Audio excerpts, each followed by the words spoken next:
সাধাৰণতে দেখা পাইছে যে বৃহৎ সংখ্যক কিন্তু ইয়াতে ইয়াবা টেবলেট ধৰা পৰিছে আৰু আপোনালোকে ইয়াতে উপস্থিত হৈছে, কি হ'ব?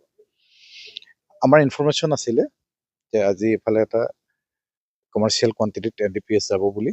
সেই মৰ্মে আমাৰ আমি চেকিং কৰিছিলোঁ কেইবা জেগাতো, আৰু এই গাড়ীখন যিখন আপোনালোকে দেখিছে, এই গাড়ীখন লৈ দুজন যুৱক আহিছিলে। তেওঁলোকে বিজনী টলগত এৰাই চলি ভিতৰৰ ৰাস্তাইদি আহিছিলে, কিন্তু তেওঁলোক সফল হ'ব নোৱাৰি আমাৰ ওচৰত ধৰা খায়, আৰু আমি তেওঁলোকৰ গাড়ীখনৰ পৰা 30,000 ইয়াবা টেবলেট জব্দ কৰিছোঁ। আৰু লগতে দুজন যুৱক হাউলিৰ ল'ৰাক আমি পাইছোঁ।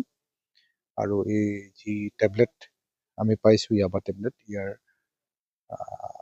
মাৰ্কেট ভেলু এৰাউণ্ড 4.5 crores হ'ব। মানে 4.5 crore, Yes. মানে 4,50,00,000 টকা ইয়াতে ইয়াবা ইয়াবা টেবলেট টেবলেট আপোনালোকে আজি জব্দ কৰিছে। এইটো আন্তৰ্জাতিক মূল্য। এই নেকলেছটো আগৰ পৰা চলি আছে নেকি? এইটোতো আমিতো ইনফৰমেশ্যন আছিলে ইত্যাদি, আমি সেই ইনফৰমেশ্যনৰ ভিত্তিতে কৰিছোঁ। এইখিনি তেওঁলোকে ক'ত আনিছিলে এতিয়া পৰৱৰ্তী পৰ্যায়ত আমি সেইখিনি তদন্ত কৰিলে গম পাম।